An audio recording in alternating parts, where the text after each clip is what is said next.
They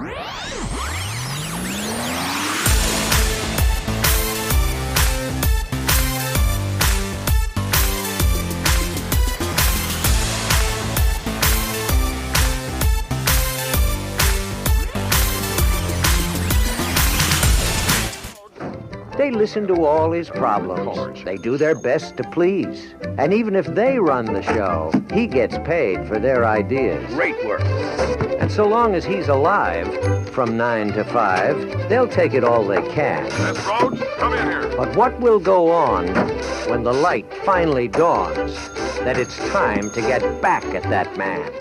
Hard to believe that some things still haven't changed since that movie came out. Yikes.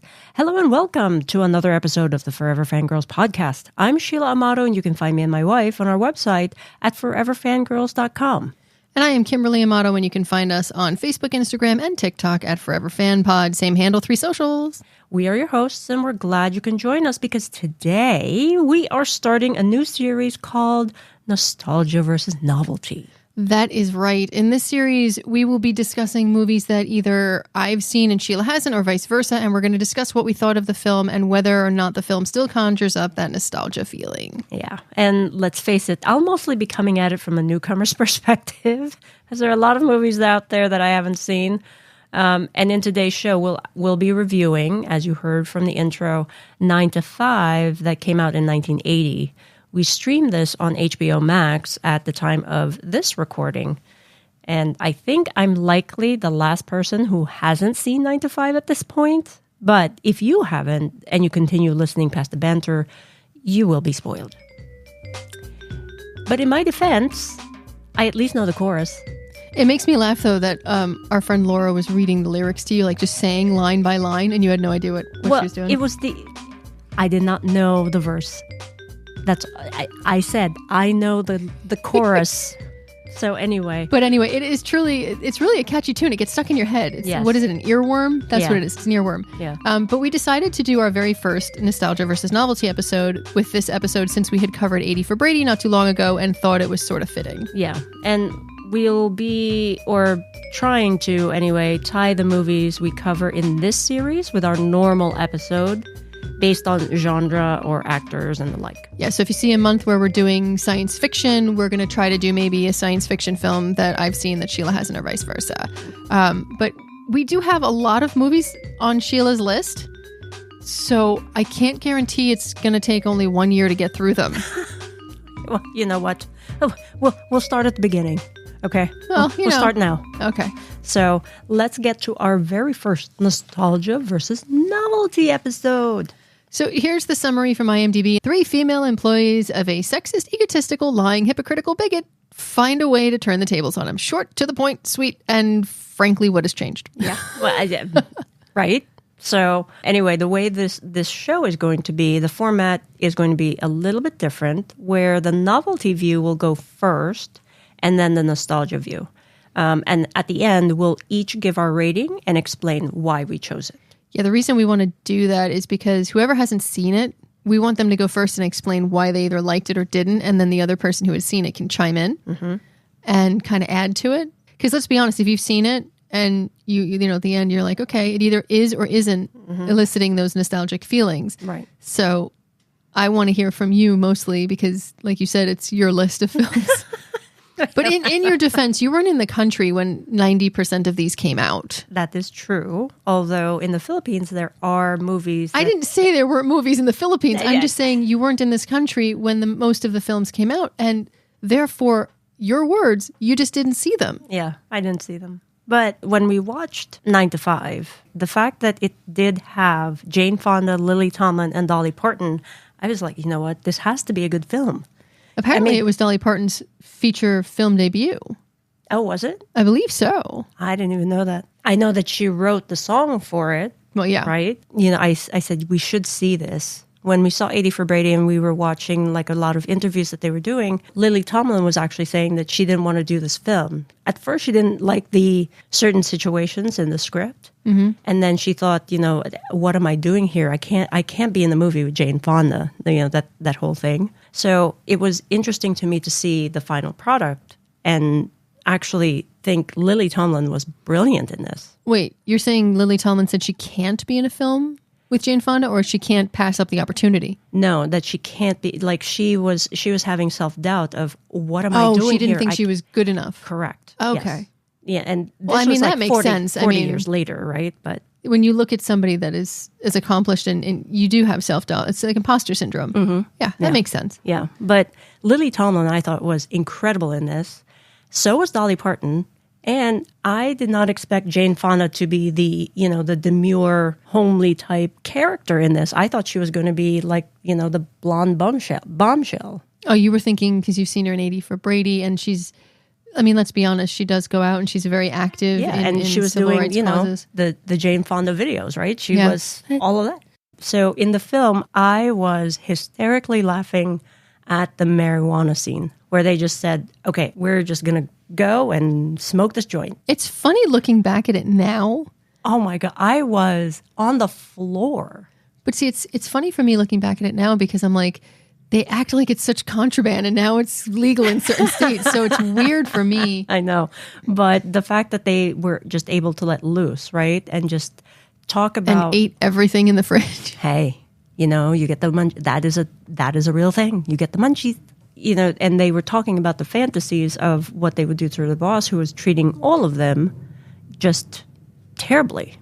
Yeah, so I was cracking up at that. And then, from there, the film kind of, at least for me, there was like a lull in the energy of the film. And I don't know if it's because, they were in the hospital scene and, it started getting a little bit more slapstick.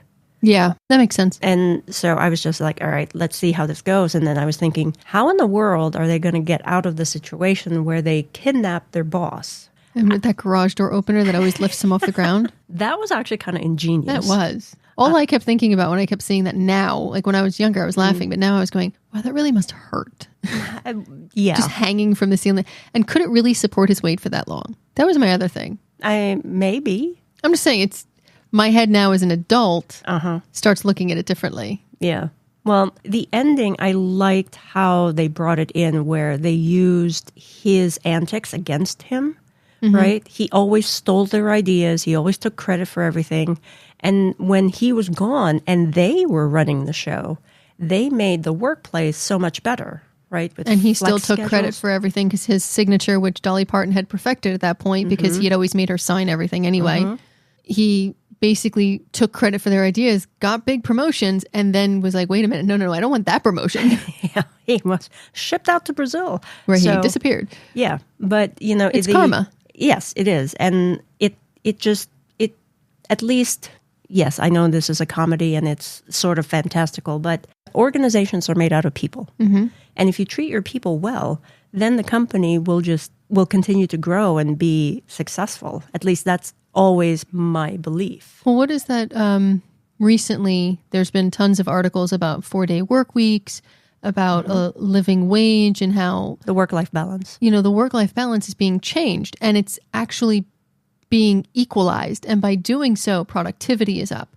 Businesses are making more money than they've made before, not by cutting costs, but by investing in their people. And when you do invest in your infrastructure, which, let's be honest, people are a part of, you're going to have more success because you're going to have that solid foundation. And then those people are going to be in a better situation themselves, and they're going to reinvest in the economy. It's a cycle that we need to invest in. And when she starts talking about having the daycare on premises, the flexible work schedule. Flexible work schedules where someone comes in and works in the morning so that they can be home with their kids. Giving people with disabilities the chance at a position because, again, diversity. That last scene was just incredible to me because, idealistically, if that was to happen now, we would be so much further along. Well, if it had happened in 1980 when this film came out, I don't think we ever would have had the political downfall of, rights and everything else that we have now. And what was really interesting to me, because after we watched it, I did some, a little bit more searching on the internet. It was actually the highest grossing comedy when it was released. But apparently they were nervous and I put that in air quotes, because the leads were all three females. Yeah. And, they didn't think that it would be successful. Well, remember when Aliens came out, Alien, Sigourney Weaver's the lead. Mm-hmm. And it did rather well. But if you look in the late 70s, early 80s, and even the 90s, it wasn't until, I'd say, Captain Marvel, which is the 2019, 2018? When 2018, yeah, 20. But it was around there, where people start going, wait a minute, we can really look at a film where a female-led film made $1 billion. Mm-hmm. And yes, it's a superhero film, but you looked at Sigourney Weaver, that film did amazing. Mm-hmm. And okay, it still didn't move the needle. You look at 9 to 5, that was great. It still didn't move the needle. Right. And I think that's the point, right? Watching this film for me, where it highlighted all of the things that still are happening, right? 42 years later, after the movie was released. Back then, this movie was released to highlight all of the atrocities, and I'm calling them atrocities, that women had to endure in the workspace. Yes, we've come a long way. There's still so much to do. I think the thing I felt... Now, I didn't watch this when it first came out. I was too young. Mm-hmm. I watched it years later with my mom. But for me, what bothers me about this when I look at what they talk about is how many of those things are still here. Mm-hmm. And how many times I feel like politicians and people in power, corporations and whatnot, they kind of wave their left hand and go, look what we're giving you. In the meantime, what we really need is in the right hand. But we think, and we see this big flashy thing in the left hand that we kind of go, ooh, look, it's a shiny bauble. And what we need is equal pay. Well, that's because the people in power are still the men who were in power then. Yeah. And switching slightly to the nostalgia side, it still shows that women can be a great team. Mm-hmm. They can work together. They don't need to undermine each other. Of course. And yet we are pinned against one another as if it's you or her. Why not both? Yeah. And that film still showed that these women knew how to handle family, business, and let's be honest, kidnapping at this point. But they knew how to handle everything and they managed it. It just literally was right there on film that women can do anything. And the other thing that I took away from the film was in the, Jane Fonda's husband left her, right? Mm-hmm. Because he was having an affair with the secretary. That was very stereotypical at the time. But I mean, it does still happen. Yeah, it still happens. And the fact that because of her friendship with Lily Tomlin's and Dolly Parton's characters, she was able to stand up. And when he was crawling back to her, because then, things were falling apart for him. So he thought, oh, well, Jane Fonda will take me back. Yeah. The fact that she could stand up on her own and tell him, no, get out of here. Yeah. Yes, there was that scene where it was with the kidnapping and all of that. But still, she stood up and said no because she had found a confidence in herself. Correct. That, oh, wait, investment in infrastructure and friendship with other women gave her. Right. Again, reinvesting in your people makes it a better workplace. But going to things that didn't trigger... I'll be honest and say this didn't trigger nostalgia feelings for me watching it again. Okay. I liked it better when I was younger.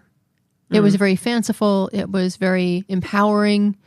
But looking how far women have come and yet reverted, I look at this film and I say it doesn't go far enough. Mm. It's because people will look at it and laugh and they'll dismiss it because of the humor now. Yeah. Kidnapping the boss, holding him hostage, settling, it would be settled in 2 minutes. Let's be honest. If the boss went missing for that long, they would figure it out. Right. And looking at it now as an adult, seeing what we women do have to face now, obviously they're not expecting you to really think you get away with this. Of course not. It's a comedy. But looking at it now, they would be turning around and laughing at it without seeing the underneath and what matters, because it had to be presented in this way in the early 80s because of how women were perceived. Now we're perceived slightly differently. So the film, although carrying some weight, doesn't carry enough for what we're going through now. Well, I mean, I think that's why there are like a couple of documentaries out there about this movie because there's an actual, and I did not know this until I was looking, that there was a 9 to 5 women's movement back in the 80s in Boston.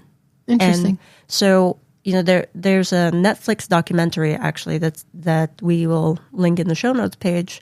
It's a story of a movement. So if you have Netflix, you can watch the documentary, and it actually shows, the how they started, and then how the movie was inspired by that, and then up to the point of where they actually finally got a union to recognize them, and now they're the SEIU clerical union.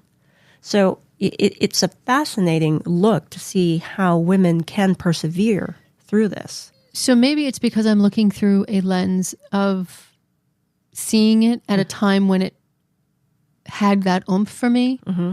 It's hard for me to feel that oomph now from it. Because when I was younger watching it, I saw 3 powerful women taking a stand, fighting for who they are, and living a life they wanted to live. Under their terms. And that's what I took from it. And growing up, that's what I tried to do. And now looking at it, I'm like, I'm struggling to live the life I want to live. Why? Well, because it's out of my control. I can vote how I want to vote, but I still don't have any reproductive rights on a national level. That's because of gerrymandering. Gerrymandering, yeah. When you have Marjorie Taylor Greene saying people moving from blue states to red states don't expect to be able to vote, what? That's a terrifying thing. And I think that's what the problem is. It's changed so dramatically with what we're fighting. Equal pay is still a problem, but now it's, okay, you don't even have the rights to your own body in certain states. Yeah. And that's terrifying. Our marriage is being presented in such a way where we're the reason children are growing up this way. Not the fact that education in most red states are pathetic and they're in the lower 50, undermining healthcare, undermining all of these things. If you make people live in squalor, how can you expect people to get out of it type stuff? Yeah. And looking at this film, it doesn't, I guess for me, it was funny, but it didn't have, remembering it and remembering how I felt when I first watched it and watching it now. There's a disconnect. There's a very large disconnect. And seeing these 3 powerful women, it no longer seems so powerful. It seems like they've accepted little things instead of fighting for bigger things. Whereas when I was younger, it felt like they were reaching for the moon. And I guess that's because of what's happened in politics and everything. And it's hard. It was really hard for me because I really liked this film.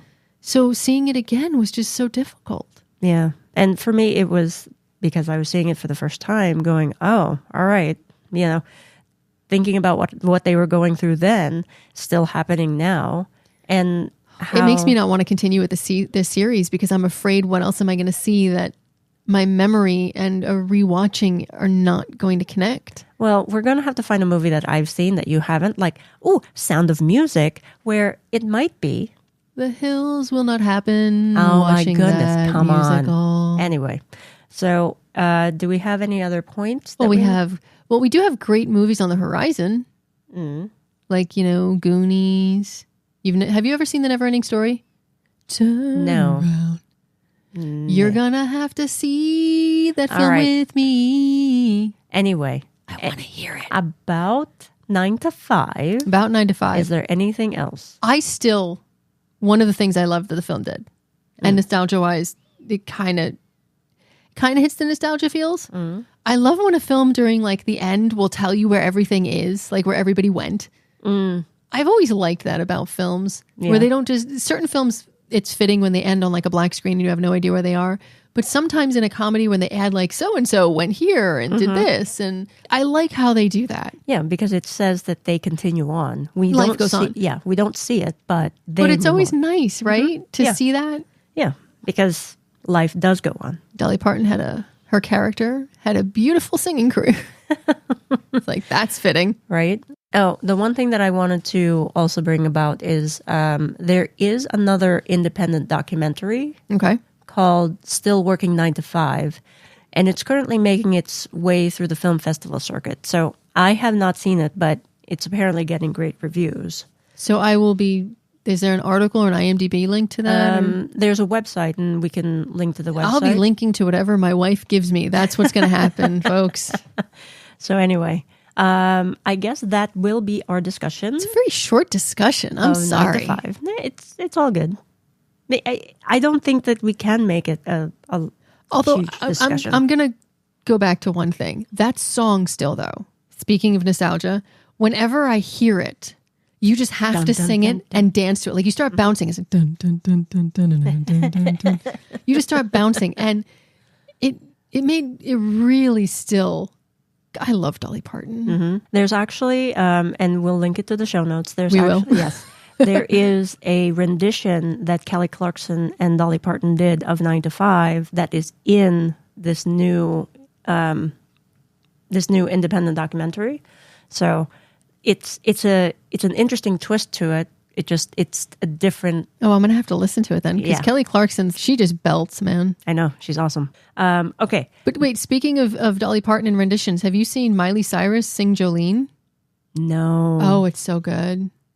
Now I really want to show that to you, and I really want to listen to my Dolly Parton playlist. Okay, well, maybe we can do that after this. So one good thing, after seeing this film, if Laura reads you or just says the lines to you, will you know the song? I will absolutely know it because it's been playing in my head over and over and over again. I will keep you updated, folks, if that actually happens. Okay, so that is our discussion, right? Yeah. Okay, so now it is time for our nostalgia versus novelty ratings. Drum roll, please. So the novelty rating for me is 3.5 stars. The music is very nostalgic. Wait a minute. I'm no. I'm just saying. the nostalgia person in this one. Are you cheating? No. I'm just saying that there is a piece there that's very nostalgic because I know the chorus. I'm participating in the podcast. This podcast under protest. Oh, come on. Anyway, even though some of the scenes in the movie are quite outlandish, that's comedy, and at the time it wasn't taken literally, I'm not sure that it would be viewed the same now. However, that said, the underlying message of the film is still very relevant. Women are still not being treated equally in the workplace. And while we've made large strides to make the workplace better, we still have a very long way to go. I agree with everything you said. But my nostalgia rating is a 2.5. I kind of had that feeling. Yeah, it's really hard for me. And it sort of makes me not want to continue with, like I said, with the series because the disconnect is scary to me. Because you remember things a certain way and you go forward, but neither here nor there. When I was young and I was watching this movie with my mom, we laughed. And like I said, I felt empowered. I find it so implausible now that it just felt... The antics or the underlying message? The thing is the storyline. Leave out the underlying messages. The story is so implausible that I think it felt, looking at it now, it felt forced. Okay. Now, the underlying messages are always important, and like we've discussed, they really still remain today. But the story is so thin. And like when you said it lagged in the middle, that's because they had a peak, and then they didn't know what to do. That's what it felt like watching it again, whereas the first time I watched it, it was like, oh, you have the downtime because they've got to figure it out, and you're young, and it felt different. And then it felt like that amazing cast was sort of wasted on these cookie cutter characters that deserved more. And again, early 80s, I understand female characters were not given a lot of depth, but seeing it now, it's hard. Yeah. I still laughed at certain aspects, especially that technology. Oh my God. Those typewriters and the covers. You couldn't move that typewriter unless you had like a forklift. Right. And I remember those things. So loud. I remember like working on those things. Like I don't remember having to work on one because we didn't have one in the house. My dad, it was a teacher, and he would come home when we got a typewriter. They were a little smaller, but they had the corrective ribbon. Do you remember that? Oh yeah. Because otherwise you needed the whiteout. You had to wait for it. You'd lean over and like blow on it for hours. Yes. But I remember my dad would be typing, and it literally at like 11 o'clock at night, and I'm trying to sleep, and he's writing up a test. And my room was in like really close proximity to where he would work. Yeah. Oh my God. I remember in the Philippines, I would go and visit my mom or my dad at work. They both had typewriters like that. I'm like, oh my God, what is this? Brick. It's basically a slab of cement. Do you remember the telephone ear things? Oh my God. First off, the telephones looking at them are funny. But I remember using them. Yes. Well, we had wired telephones. You had you always got the 50-foot cable, so you could go anywhere. But the thing that always made me laugh was that you had this little cushion. That shoulder. It was like a shoulder cushion, and prop. it would sit on your shoulder, and then it had double-sided sticky tapes. You'd peel it off, and you'd stick it to the receiver. And you never really wanted to do that, because if you stuck it to the receiver, when you went to peel it off, it left all the residue, so we didn't have Goo Gone. So you would stick it on, you put it on, it would stop your neck from hurting. But the thing is, it made it so bulky. Yep. And it was so annoying. And if it was a hanging up telephone that you had it on, it was so heavy that sometimes the phone receiver would fall off. Oh my God. And everybody would be like, who did that? No, because the stupid thing was like a pound of foam. Oh my God. But yes, so the technology is hysterical to me, looking back. You know, the TVs, everything, all of it was funny. Looking back at how they referred to smoking marijuana and everything. It's funny now because we're looking at it as it's being legalized. It's legalized in our state. I think the cigarette smoke was interesting. You wouldn't see people, you don't see that anymore for good reason. Right. But in the 80s, you still did. So there are certain aspects that kind of date itself besides the obvious graininess. Well, yes. You know, because it's made in 1980. But the fact that I'm older, they mention removing equal pay. I can't speak. Equal pay at the end of the film. The owner says, Yes. we're going to remove it. Yeah. We're still fighting for it. We're still currently fighting for not only equal pay or the Equal Rights Amendment, but for rights to our own bodies' health care. Seeing this and seeing that they had more rights at the time than we do, when referencing our health of our own bodies, it's very hard for me to feel as empowered instead of feeling sad and seeing how far backwards we're going. And that, for me, made the film, it held the film in a different light. Yeah. At the time, I would have said it was a 4. Looking at it from the future, it's still funny, but comparing it to what I felt as a kid, it's just not there. Yeah. Well, nostalgia by definition is, bittersweet. I don't know. Maybe it's because I was a kid and I put it in a different light because I was so idealistic as a child, and now as an adult and I've lived through a lot. It's different. Yeah. I mean, like I said, it does scare me to kind of look at what I'm going to be watching in the future, because there are films that I hold so high and so dear to my heart that I still watch on reruns. You know, when you catch it and you see it like the last couple minutes or whatever, that still means so much to me. And I'm afraid that if I watch it all the way through with you, that I'm really not going to like them. And I'm very worried about that. Well, we'll see how it goes. And maybe other folks will watch them and maybe they'll agree with you, or maybe they'll see something different. Yeah, I know I keep repeating that I'm worried about my nostalgia. Forgive me for constantly going back to that. But I would love to know, and I'm sure Sheila would as well, if you see this film again, which we recommend seeing it again, let us know if you've seen it again or you're seeing it for the first time, how it hit you and how you felt. We would love to hear from you. Speakpipe.com/Forever Fangirls podcast.